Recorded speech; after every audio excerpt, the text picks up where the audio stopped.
Ito naka-post button na tayo.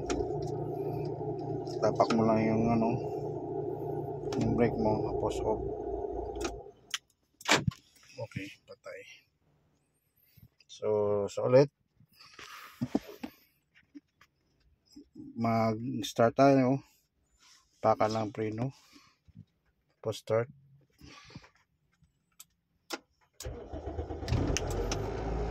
Okay. So yan lang.